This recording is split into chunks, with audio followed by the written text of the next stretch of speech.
विश्व खुशहाली दिवस माने इंटरनेशनल डे ऑफ हैप्पीनेस दुनिया में आज महामारी और युद्ध के हालात में बहुत ही जरूरी और उपयुक्त है। दुनिया भर के लोगों को अपने जीवन में ऐसा नजरिया रखने की जरूरत है जिससे वे न केवल अपने जीवन में खुशियां हासिल कर सकें बल्कि उनका सही तरह से लुत्फ भी उठा सकें। संयुक्त राष्ट्र ने भी कोविड-19 महामारी के चलते इस साल खुशियां फिर से हासिल करने पर जोर दिया है। संयुक्त राष्ट्र हर साल 20 मार्च को अंतर्राष्ट्रीय खुशी दिवस माने इंटरनेशनल डे ऑफ हैप्पीनेस मनाता है। आमतौर पर जब भी हम दुनिया की बात करते हैं तो विकास और शांति की ही बात करते हैं। समस्याओं में दुनिया में मानवाधिकार, स्वास्थ्य, पर्यावरण आदि की बात करते हैं, लेकिन देखा गया है कि जीवन के सबसे अहम पहलुओं में से एक खुशी को हम आज के युग में नज़रअंदाज ही कर देते हैं। इस समय दुनिया कोविड-19 महामारी से उबरने का प्रयास करने में तो लगी है, लेकिन इसके साथ ही रूस यूक्रेन युद्ध ने भी लोगों को परेशान कर रखा है।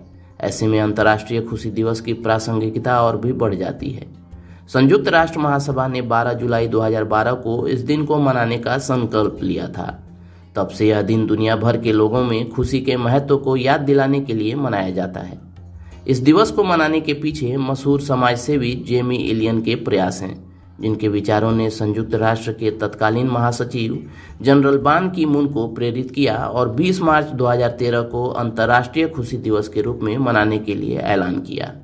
संयुक्त राष्ट्र ने इस साल अंतर्राष्ट्रीय खुशी दिवस पर बिल्ड बैक हैप्पीनेस यानी फिर से खुशियों का निर्माण करने की थीम रखी है। इसमें दुनिया को कोविड-19 की महामारी से उबारने पर ज़्यादा ध्यान दिया जाएगा। कोविड-19 महामारी ने लोगों को सेहत के लिहाज से ही नहीं बल्कि आर्थिक और मानसिक लिहाज से भी कमजोर किया है।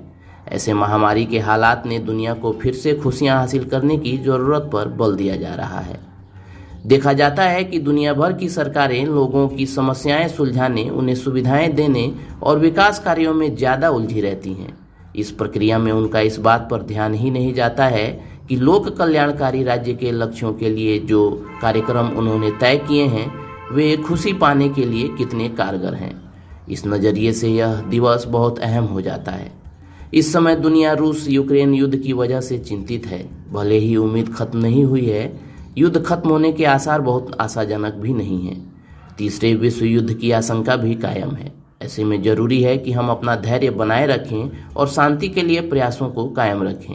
ऐसे में खुशी हमारे मनोबल को बनाने में मददगार होगी। खुशी को महत्व देने का काम सबसे पहले भूटान जैसे छोटे से देश ने किया था। भूटान 1970 के दशक से अपने राष्ट्रीय आय से ज़्यादा राष्ट्रीय खुशी के मूल्य को ज़्यादा अहमियत दे रहा है। खुश रहने के लिए कुछ बातों पर ध्यान देना होगा। इनमें सबसे ज़रूरी है कि हमारे पास खुशी के लिए एक स्पष्ट नज़रिया हो। इसके लिए सबसे पहले हमें सकारात्मकता कायम रखनी होगी, क्योंकि अगर हमारे आसपास नकारात्मकता होगी तो हम अपने मन में खुशी बरकरार भी नहीं रख सकेंगे। हमें उन चीज़ों पर ध्यान देना होगा जो हमें खुशी देती हैं।